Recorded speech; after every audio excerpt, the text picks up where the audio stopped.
India, land of mystery, wisdom, and spirituality. India is known to have produced many saints, sages, and holy men. These illumined beings glorify a spiritual past unequal in the history of mankind. Now there are rumors of another exceptional being living in India. His reputation is illustrious. Miracles formerly associated with Jesus Christ are an everyday part of his life. Millions in India and throughout the world consider him to be an avatar, that is, a divine incarnation. His name is Sri Sathya Sai Baba. He exhibits all the characteristics of a divine incarnation. Those of omniscience, a consciousness aware of all events, omnipresence, being in all time and space, and omnipotence, being all-powerful. The prophecy of a world teacher or enlightened being who will lead all mankind into the path of love and truth can be found in the scriptural text of most of the world religions. Also, major prophets of the last few centuries concur in their predictions of a calamitous period toward the end of this century, followed by 1,000 years of peace. So it seems, the life and teachings of Sathya Sai Baba fulfill prophecies of many religious and spiritual viewpoints.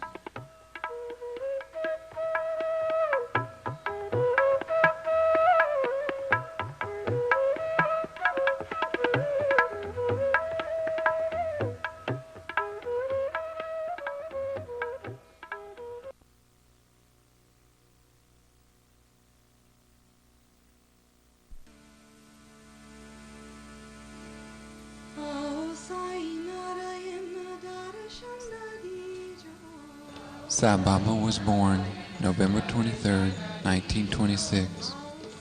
Musical instruments played on their own accord. Also, a cobra was found under the newborn baby. Early in life, he displayed a special nature by refusing to participate in any activities that were harmful to animals, like cockfighting or bullock races on the riverbed. He would continuously invite beggars and the poor to his house for his mother and sister to feed.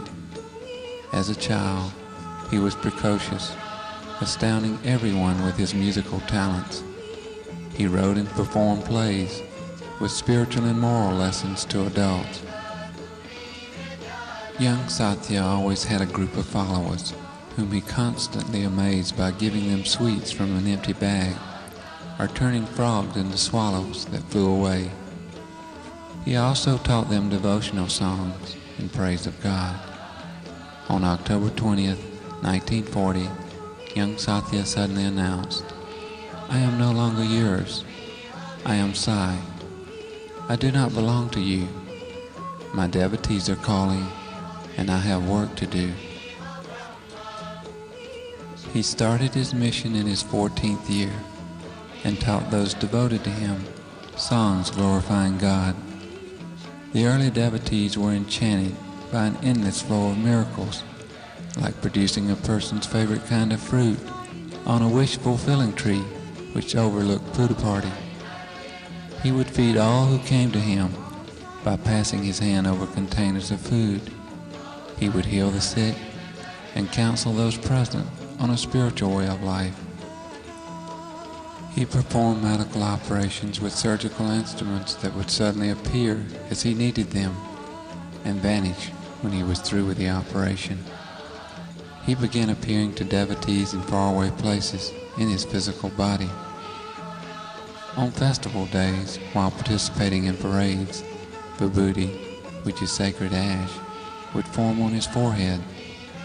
Later, the ash would change colors. He would select flowers from garlands and scatter them.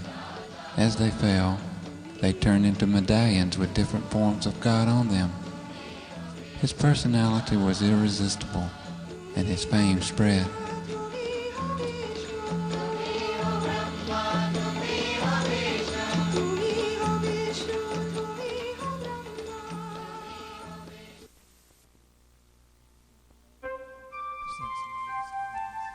Since love is formless, I do materializations as evidence of my love. It is merely a symbol. I do so not because of any need or desire to exhibit my powers. For me, this is to convince people of my love for them. So far as I'm concerned, this is evidence of my divinity. It is not by any means an exhibition of divinity. What I materialize is a manifestation of divinity with a potent significance as well as symbolism. It is symbolic of the cosmic, immortal, and infinite nature of all forms of God.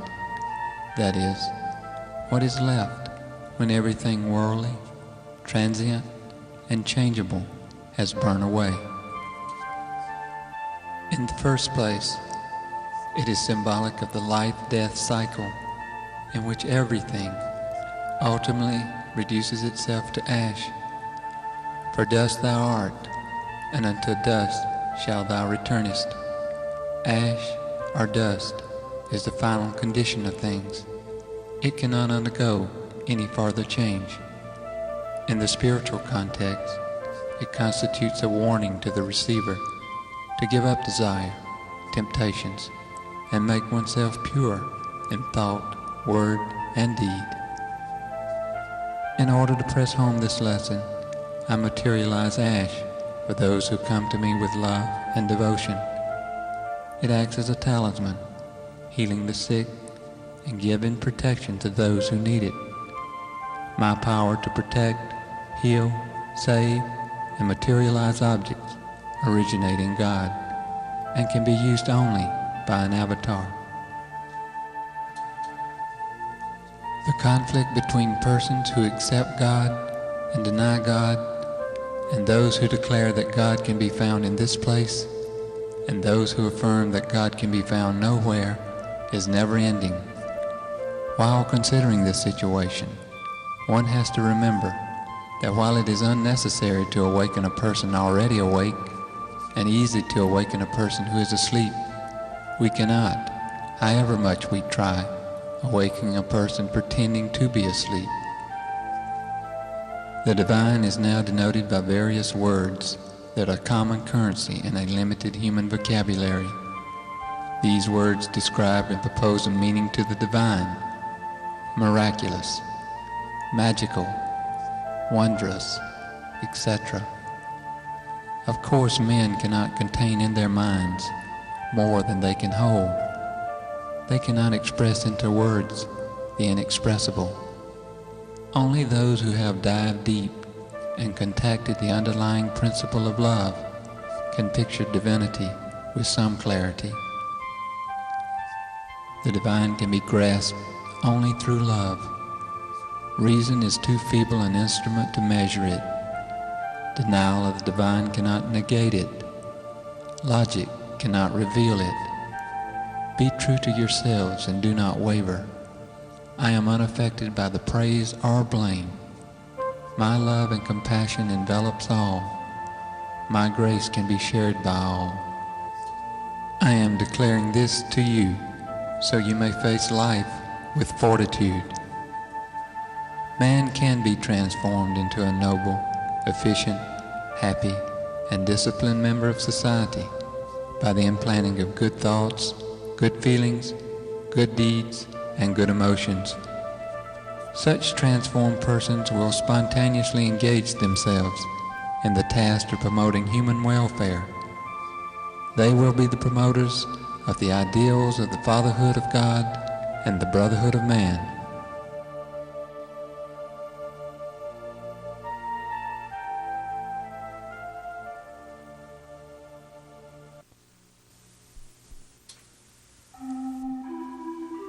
The followers of each religion call upon one God who is omnipresent and listens to their prayers, be they from any race or whatever language they speak. But it is the same God who confers happiness upon all mankind. No religion has a separate God showering grace only upon those who profess to abide by that faith. It is the destiny of man to journey from humanness to divinity as he has already journeyed from animalness. In this pilgrimage, he is bound to encounter various obstacles and trials. In order to smooth his path and help him overcome those troubles, sages, seers, realized souls, divine personalities, and incarnation of God have appeared among men to illumine the path. They move among the afflicted, the seekers who have lost their way, and lead them into confidence and courage. Certain personalities are born and live out their days for this very purpose. Such guides, examples, leaders appear among all peoples and in all lands. They inspire faith in high ideals and teach as if their voice is the voice of God. Jesus set an example of peace, love, charity, and faith. Sai Baba uses his magnetic appeal to encourage all people to accept the simple truth, God is love. His teachings in life reflect the same aim, that of making people realize their closeness to God and instilling qualities of love and truth into their lives. By his actions, he instills faith, hope, and belief in God. He gives all who comes with open heart peace. He feeds and clothes the sick and poor, educates children all over India, provides medical services to the needy, rescues devotees from disaster all over the world. He counsels, guides, and directs spiritual seekers from all the world religions. He has even restored life to those who have been pronounced clinically dead. Miracles, as they are called, are part of his mission. They awaken and inspire faith in God as they represent and reflect his will. By using miracles in his mission, he shows glimpses of the unlimited power he commands. He never uses his power for personal gain, but always to encourage and inspire faith in God. The real miracle is Sai Baba's love, which is the message of his mission. His life is forever involved in helping, inspiring, strengthening, and sustaining the love of his devotees by his example. His life is truly his message, an offering of love to those afflicted of body, mind, and spirit. The love he shows transcends racial and religious barriers, saying to all, there is only one religion, the religion of love.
Whenever grief and anxiety overwhelms the world, the Lord will incarnate in human form to re-educate the human community into the path of peace.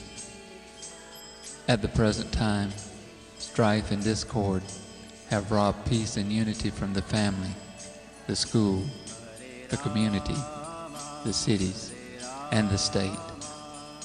This is the secret of God coming down as man. The Lord has to come at intervals, so that those who have won the right to be liberated may be saved.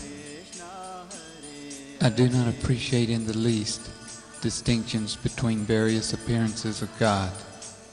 I do not proclaim that this is important or the other is less important.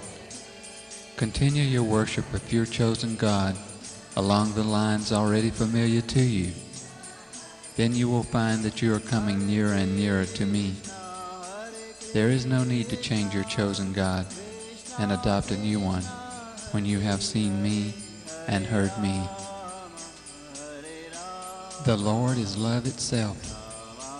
I have come to give to you the key of the treasure of bliss, to tell you how to tap the spring, for you have forgotten the way to blessedness. If you waste this chance of saving yourself, it is just your fate. You come to me for tinsels and trash, the petty little cures and promotions, worldly joys and comforts. Very few of you desire to get from me the thing I have come to give you, liberation itself. And even among those few, those who stick to the path of spiritual discipline and who ultimately succeed, are a handful. I am always aware of the future, the past, as well as the present of every one of you, so I am not so moved by mercy. Since I know the past, the background, the reaction is different. It is your consequence of evil deliberately done in the previous birth, so I allow your suffering to continue, often modified by some little compensation. I do not cause either joy or grief. You are the designer of both these chains that bind you. I am always full of bliss. The avatar takes the human form and behaves in a human way so that humanity can feel kinship with divinity. At the same time, he rises to godly heights so that mankind can also aspire to reach God. The realization of the indwelling God as the motivator of life is the task for which avatars come in human form. Today, evil is so widespread that humanity itself would be destroyed in a nuclear holocaust in the event of a world war. It is to prevent such a catastrophe that this avatar has come, to raise human consciousness above the existing syndrome of anger, hate, violence, and war. This can be achieved only by the re-establishment of the brotherhood of mankind. There are two ways in which an avatar can help people: an instant solution as against a long-term one. Any instant solution would go against the fundamental quality of nature itself, as well as the karmic law of cause and effect. Most people live in the material worlds of their desires and egos, which is governed by this law. They reap the fruits of their actions. This brings about their evolution or devolution. If the avatar intervenes to instantly solve their problems, it would stop all action, development, even evolution. This solution can be ruled out because it totally negates the natural laws. The other and more effective alternative presents a long-term solution, whereby the avatar leads the people themselves to a higher level of consciousness, to enable them to understand the truth of spiritual laws, so that they may turn toward righteousness and steadfastly work for better conditions. This would relate them back to nature and the law of causation. They would then transcend the cycle of cause and effect, in which today they are involved as victims, and thereby learn to control the natural forces to avert calamities. If I cure everything instantly, Leaving people at their present level of consciousness, they would soon mess things up again and be at one another's throat, with the results of the same chaotic conditions developing in the world. So, if the Avatar brings these calamities to an immediate end, which I can and do when there is a great need, the whole drama of creation with the karmic law will collapse. Remember, these calamities occur not because of what God has made of man, but really because of what man has made of man. Therefore, man has to be remade, with his ego destroyed and replaced by a transcendent consciousness.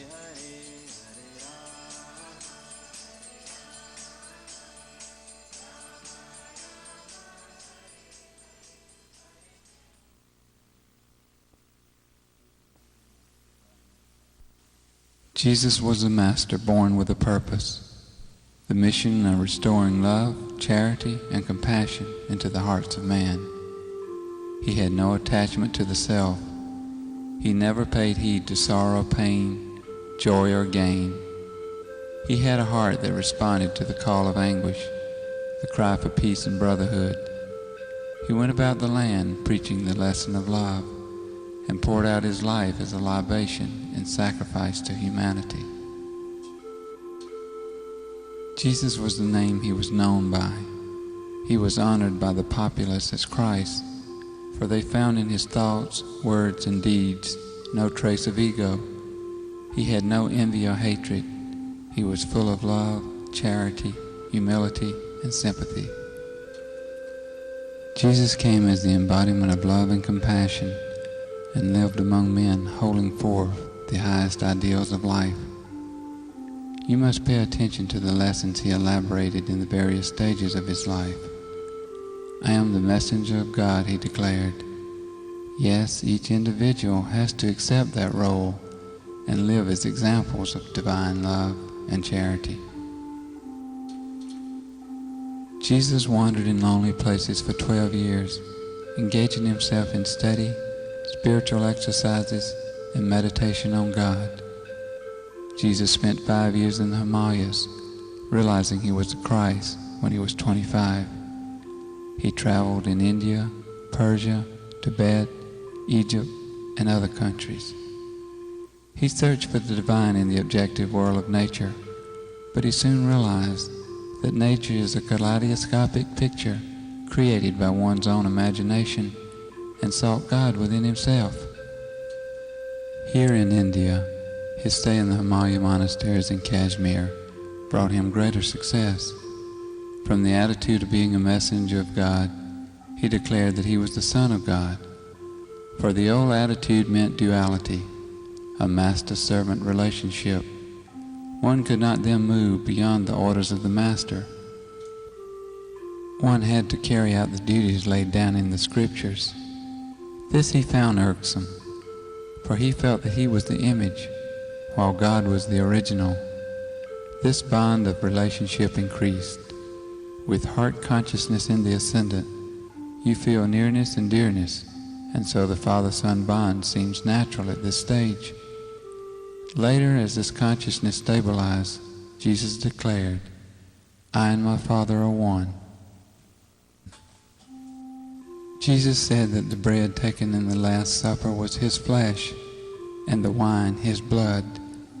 He meant that all beings alive with flesh and blood are to be treated as he himself, and that no distinction should be made as to friend or foe, we or they. Every body is his body, sustained by the bread. Every drop of blood flowing in the veins of every living being is his, animated by the activity that the wine imparts to it. That is to say, every man is divine and should be revered as such. When Jesus came, he washed the feet of all people, which means, I am your servant and am serving you, so you in your turn should serve the world. Follow Jesus Christ. Decide to direct your lives along the path he laid down.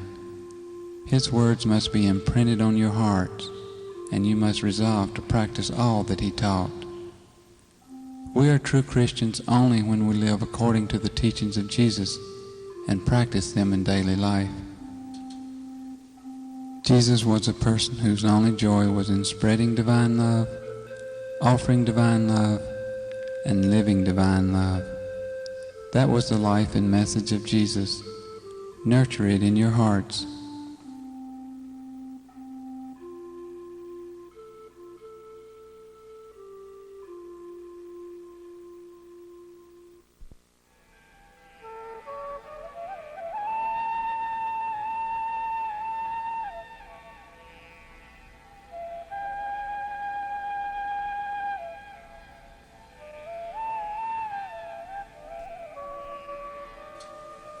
God is man and man is God. All of us have something of God, the divine spark within us. All men are divine like myself, but with a spirit embodied in human flesh and bone. The only difference is they are unaware of this godhood. They have come into this karmic prison through the mistakes of many lives. I have taken this mortal form out of my own free will. They are bound to the body, while I am free of this bondage. The main difference is they are shoved hither and thither by desire. I have no desire but the Supreme One to make them desireless. We all belong to the same divine principle. The godliness which is present in everyone in the form of a little spark exists in me as the full flame. It is my mission to develop every little spark of God in everyone to the fullness of the divine flame. To the doubting or confused ones, I give this illustration. Those who want to secure pearls from the sea have to dive deep to secure them. It does not help to dabble among the shallow waves near the shore and say the sea has no pearls, and all stories about them are false. Likewise, if a person wants to secure the love and grace of this avatar, he must dive deep and get submerged in Sai Baba.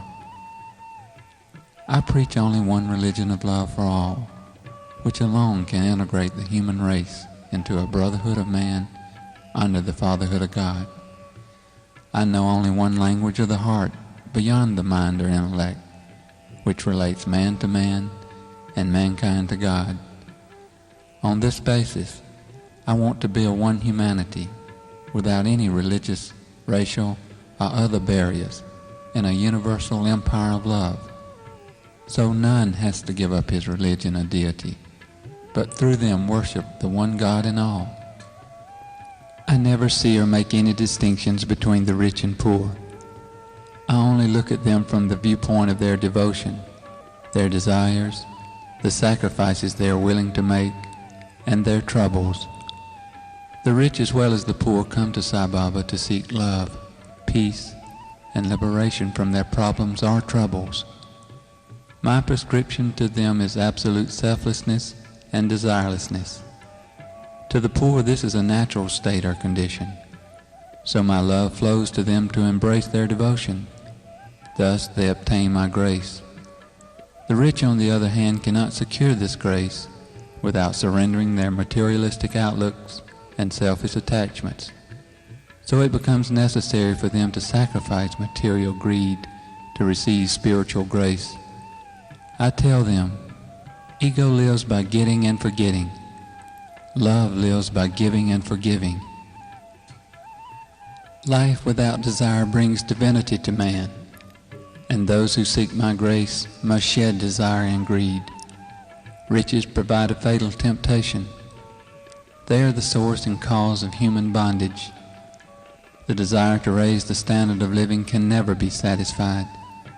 It leads to a multiplication of wants and consequent troubles and frustrations. We have to convince people that the idea of a high standard of living is wrong. It must be replaced with a high level of living and thinking on the basis of humility, morality, compassion, and detachment, as against the existing greed for competitive luxury. People have to be convinced that the only way to rouse the latent divinity in them is to master desire and conquer greed for pleasure and luxury, instead of being a slave to these false materialistic values.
Man's natural state is happiness, and he cannot be blamed for craving that which is his own. But man is making a serious mistake. He believes that the happiness for which he craves comes from objects which he can experience.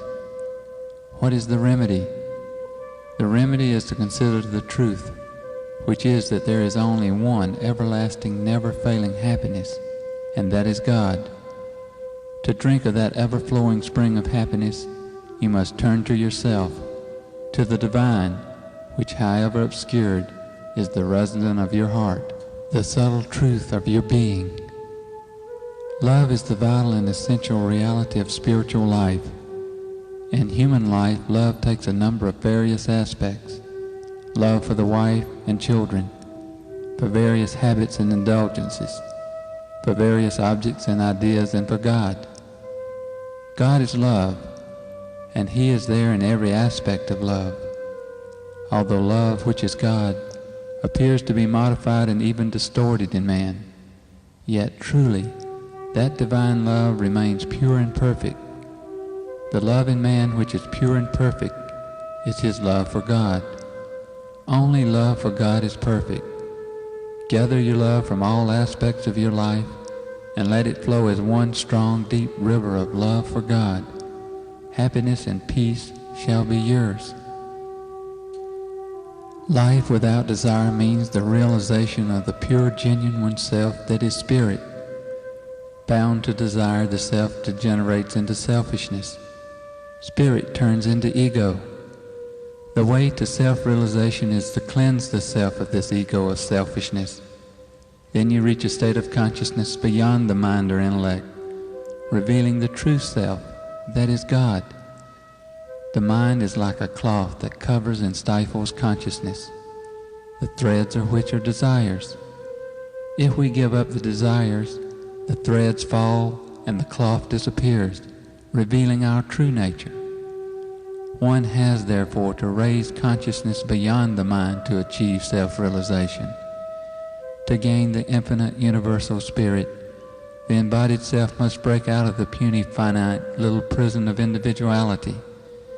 Desire belongs to the senses, the brain, the mind. Once you become free of it, you will realize the self, the spirit, consciousness, enlightenment, and become one with the cosmic power. Self-realization is God-realization. Thus man reaches God.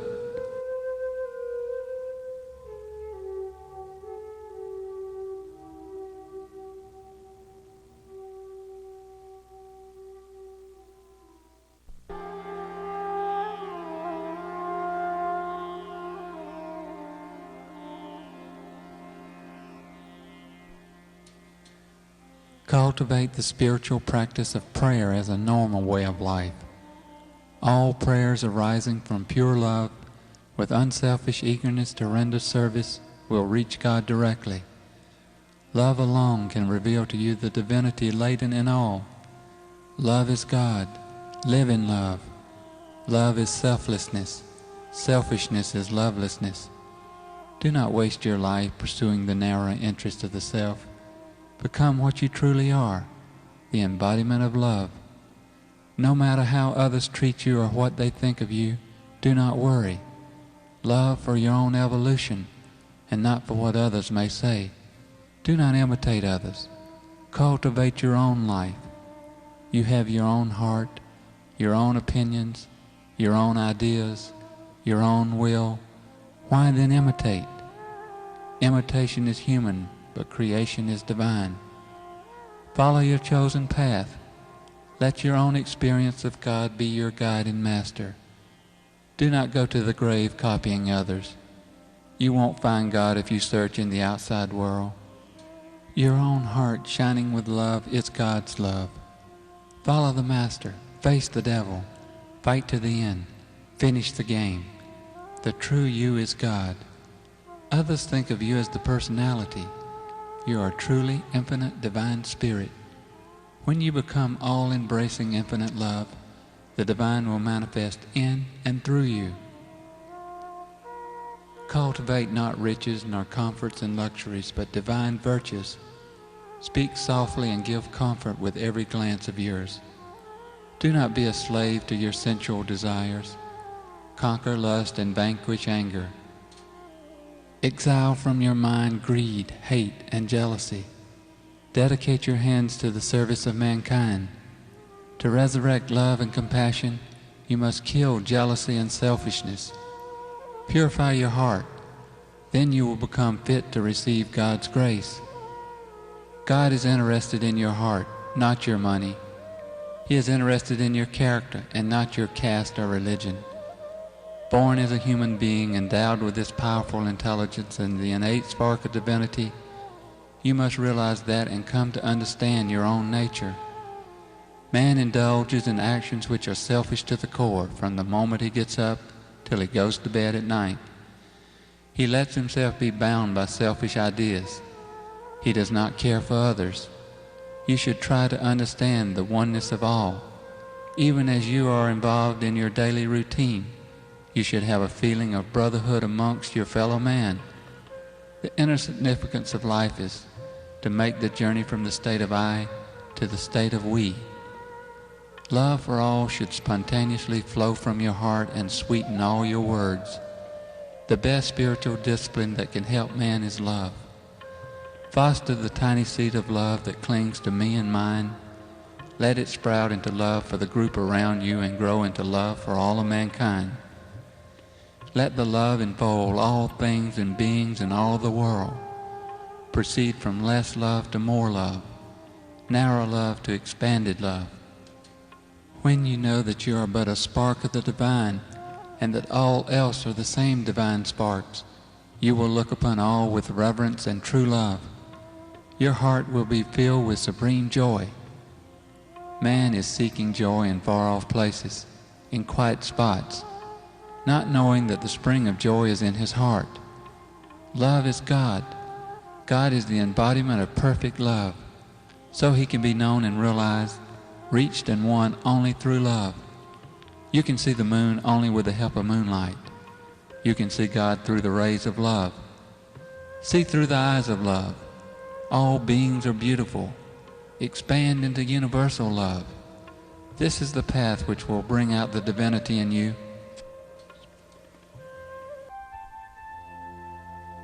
Sai Baba appears. My heart opens. I feel his love and grace upon me. I am aware everyone is visually affected and struggles within themselves to feed on the love which emanates from him.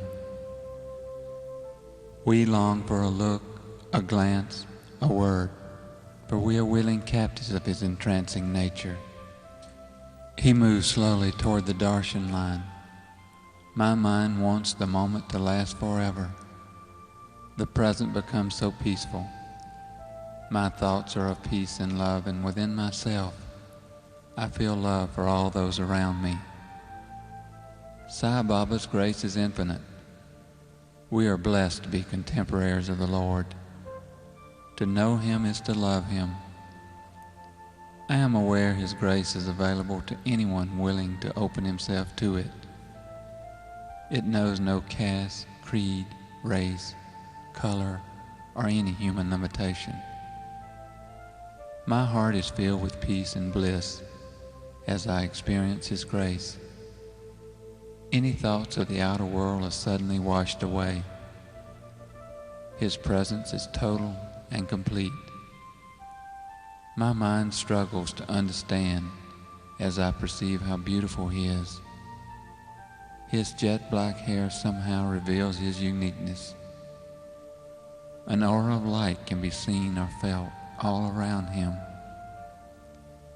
His presence is magnetic, inspiring, yet tranquil. I try to comprehend his glory, but relinquish to the heart the experience. My heart opens to waves of love, and somehow within myself, I feel a great peace consume me. My breathing becomes deep, and I feel at one with everything, and love for all. Then my mind again becomes active by perceiving a blue color around his head. Then I see the blue turn to gold. I am aware how perfect he is. As he walks or flows, I know not which, across the ashram grounds. His movements are beautiful to behold. My heart is full, and I am at peace. I try to follow his every movement, to capture forever this feeling of bliss. My attention is drawn to his hand as it forms a familiar pose. Without a doubt, I realize I am protected and guided by the Lord. I know that divinity is visiting us and catering to us. The Lord is in the form of Sai Baba. As I analyze his every movement, I am aware his presence is in my heart. I realize we are here to find peace and love in the avatar. Every movement of his is glorious to behold. They infer grace, beauty, splendor of unlimited proportions as the avatar relates to each one of us personally. Though the moment is sudden and somehow unexpected, the aftermath of his passing is felt within the hearts of all who witness his darshan. The inner being of soul is touched in a personal, unique way, never to be the same again. His darshan glorifies me and elevates my consciousness to a higher place. Each time I see him, my soul assumes more prominence in the evolution of my consciousness. My heart anxiously awaits another glance, a look, or motion of any kind directed toward me. I long to be close to him, to be in his presence always. From the depths of my soul, I want I know not what, as I see him move toward the temple. My mind realizes Darshan will soon be over. I suddenly feel a slight sadness, knowing he will remove himself physically from my sight.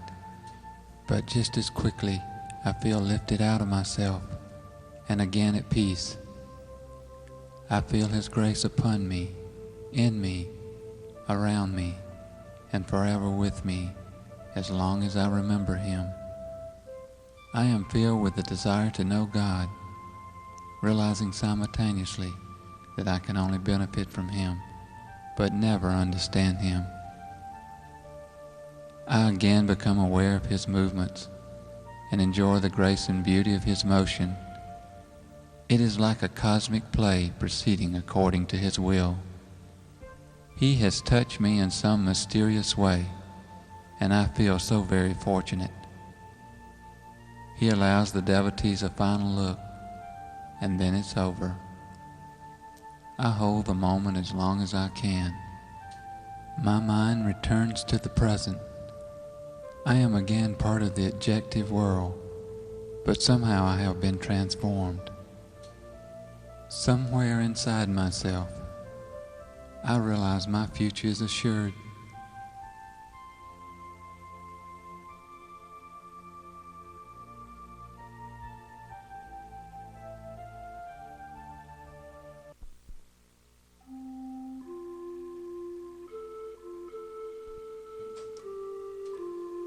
See with the eyes of love, hear with the ears of love, work with the hands of love, think only of love.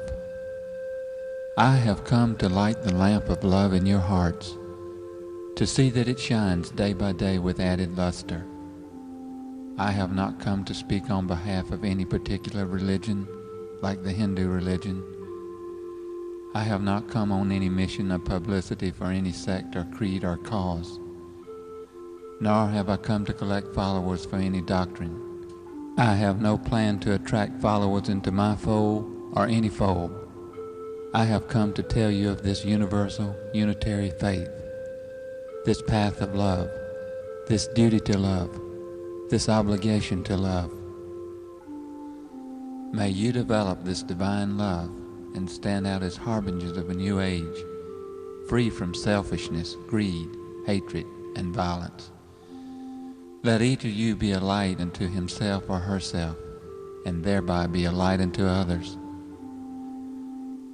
All religions teach one basic discipline, the removal from the mind of the blemish of egoism, of running after little joys.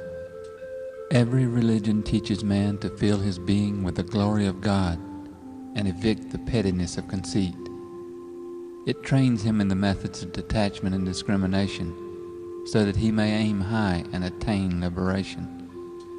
Believe that all hearts are motivated by the one and only God, that all faiths glorify the one and only God, that all names in all languages and all forms man can conceive denote the one and only God. Foster love, live in love, spread love. This is the message of love I bring to you.